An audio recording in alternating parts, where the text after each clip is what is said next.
momento, a gente vê aqui, em diversos ambientes de discussão, uma certa dúvida. Se há a possibilidade de os ministros virem a mudar o seu voto por temerem serem também alvos da Magnitsky, então, assim, algumas pessoas até comentam, a cada voto sim, mais uma Magnitsky, voto sim, mais uma Magnitsky. Mas, por outro lado também, e aí a gente tem fonte que diz isso, que não há possibilidade de outro ministro ser sancionado no âmbito da Magnitsky, porque é muito complexo todo o processo ao ponto de chegar e uma pessoa vir a ser sancionada dentro dessa lei.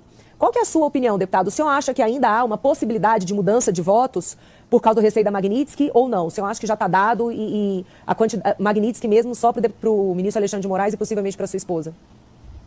Eu acho que na mesma medida que o Brasil vai se aproximando da Venezuela, do Irã, de Cuba, e até mesmo copiando, né, alguns expedientes adotados por essas ditaduras, mas o Brasil vai ficando igual a esses países. Na Venezuela já tem algumas centenas de pessoas que são sancionadas. O caso mais notório é do ministro do Supremo Tribunal Federal da Venezuela, né, o Michael Moreno, mas existem mais de uma centena de pessoas sancionadas lá. Então, se o Brasil decidir pelo caminho de, entre aspas, regulamentação de redes sociais, né, colocar inelegível todo mundo ali da linha do Jair Bolsonaro, que apresentem uma plataforma ou um discurso mais antissistema. Cada vez mais que o Brasil vai fazendo eleições sem qualquer tipo de auditoria, se for por esse caminho, mais e mais pessoas vão ser sancionadas. O Alexandre de Moraes ele foi um divisor de águas, porque ele foi o primeiro. Então ele quebrou o paradigma. Depois disso, fica muito mais fácil você sancionar outras pessoas. Mas entenda, o objetivo não é uma vingança. Por mais que ela possa ser, né, justa, não é isso que a gente busca aqui. A gente busca é resolver o problema.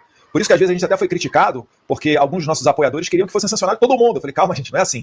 Você não pode cometer o mesmo erro que o Alexandre de Moraes está cometendo com a gente. O Sun Tzu já tratava disso. Quando você deixa o seu inimigo sem escapatória, cada soldado deles se transforma em 10 soldados. Né? Então a gente tem que evitar esse tipo de coisa e dar uma saída honrosa. Acho que o Alexandre de Moraes, ele cada vez mais vai ver o cerco se apertando contra ele, né? Ele agora foi sancionado. Vocês imaginem se no futuro for encontrado algum crime e o Moraes sendo condenado pelos Estados Unidos e indo uma difusão vermelha para a Interpol.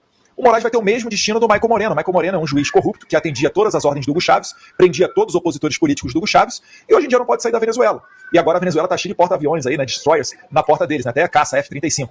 Então, é difícil às vezes a gente imaginar, poxa, mas será que vai chegar nesse futuro? Converse com o venezuelano, pergunte para ele se há 15 anos atrás se ele imaginaria que a Venezuela hoje estaria vivendo isso que está vivendo. Ele obviamente vai te dizer que não. E se eu perguntar para a audiência, vocês aí que estão assistindo, deixa até nos comentários para melhorar, né, o algoritmo entregar mais gente aqui a nossa transmissão ao vivo.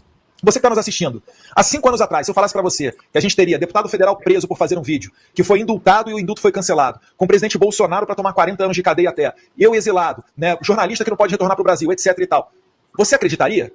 É claro que você não acreditaria. Então a gente está vendo a história acontecer e a deterioração das instituições brasileiras. Então a gente está nesse momento de reboliço. E quando você entra numa guerra, você não sabe se você vai vencer ou se vai perder.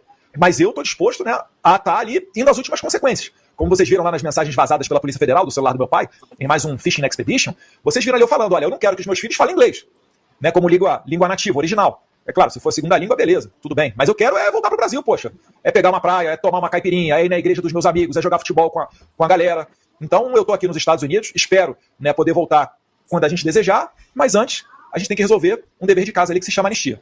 Mas, deputado, só para então a gente entender aqui, o senhor acredita que novas aplicações da Lei Magnitsky podem vir à medida que esses processos de antidemocracia sejam aprimorados aqui no Brasil, mas ainda no âmbito do julgamento do presidente Bolsonaro, que está dentro do núcleo 1, o senhor acha que ainda há uma margem para a mudança de voto? Porque hoje 99% de qualquer brasileiro, dos brasileiros e analistas já consideram aí uma condenação e que não tem nada a ver com ser justo, né? Mas o senhor ainda acha que há uma possibilidade, então, de dentro do Supremo haver mudança de votos para evitar a Magnitsky?